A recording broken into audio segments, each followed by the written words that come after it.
Hi everyone, this is Ecuboot, and today we're working on this Mercedes CLA 250, and as you can see, there are ESP and engine warning lights on the dashboard. The customer complaint is when the engine is running, he cannot switch between gears and therefore the steering wheel is quite stiff. With that being said, let's diagnose this car together. So first of all, I've run a quick scan on this car, and at first glance, you can see that we have a lot of fault codes, and one of them is on the ESP. To be more specific, the fault codes are related to the L6/2 and L6/1, which are the right and left front axle RPM sensor or the ABS sensors. Accordingly, VACM also triggers two fault codes, and they're related to our left and right front wheel speed sensor. Moreover, we also have a DTC on our transmissions, and as I mentioned before, a stiff steering wheel.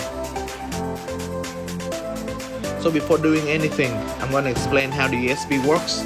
The ESP operates in conjunction with the anti-lock braking system, the ABS, and traction control system, the TCS. The ABS is of course designed to maintain tractions and enable steering during severe braking by preventing lockup, whereas the TCS helps a vehicle drive wheel maintain traction during accelerations. Put more simply, the ABS stops the wheels from spinning whilst braking, and the TCS stops the wheels from spinning whilst accelerating. The ESP operates mostly through the ABS, but also relies on the TCS to detect subtle differences between the driver's control inputs and the actual response of the vehicle. The purpose of the ESP is to constantly monitoring steering wheel angle in relation to the actual direction of travels, measuring individual wheel speed, yaw angle, and steering angle 25 times per second. In doing so, the ESP helps compensate for driver's errors that would otherwise affect lateral dynamics, whereas the ABS and traction control system do the same for longitudinal dynamics. If the car loses lateral tractions and either the front or rear start to slide sideways, the ESP reacts by mitigating the cause of the skid, reducing power when appropriate, and applying individual brakes as required to help force the car to follow the steering angle. In the event of understeer, the ESP applies the brake to the inside rear wheel to help the car rotate more, whereas if oversteers is the issues, the ESP triggers the outside front wheel brake to create a more helpful pivot point. So before fixing our problems, let's take a look at the block diagrams where demonstrate how the ESP works. So the ESP gathers information of the wheel speed by the ABS sensor L6/1 to L6/4.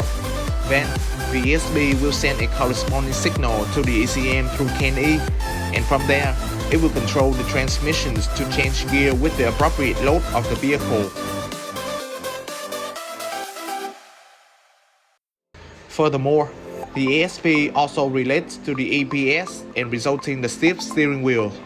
These explain why when we run a quick scan, there's a lot of fault codes stored in our ESP, ECM, and our dual clutch transmissions.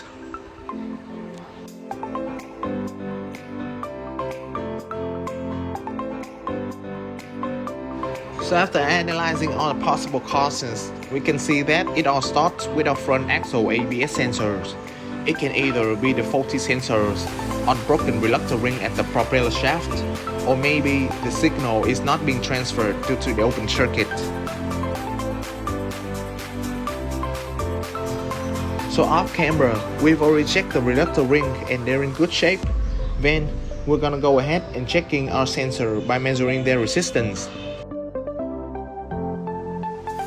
As a result, one of them is short circuit and the other is having too high resistance. At this point, we can conclude that our sensors are malfunctioning and we're gonna replace them. For your information, a good ABS sensor will have a resistance back at around 560 ohms.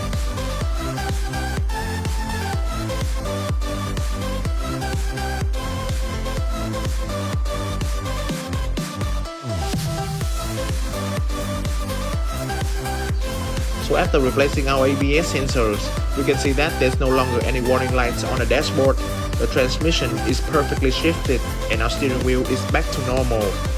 Now we can say that our problem has been solved. To recap, today's problem is related to the wheel speed sensor. The malfunction sensor is not sending any signal to determine the speed of our wheels, resulted the lack of communication to its relevant components on our Mercedes CLA 250. After replacing it, the four codes are all gone and everything is back to normal. If you have any questions or having a hard time with your car, feel free to contact us and we will help you as soon as possible. We really hope you enjoyed today's videos. Thanks for watching and see you next time.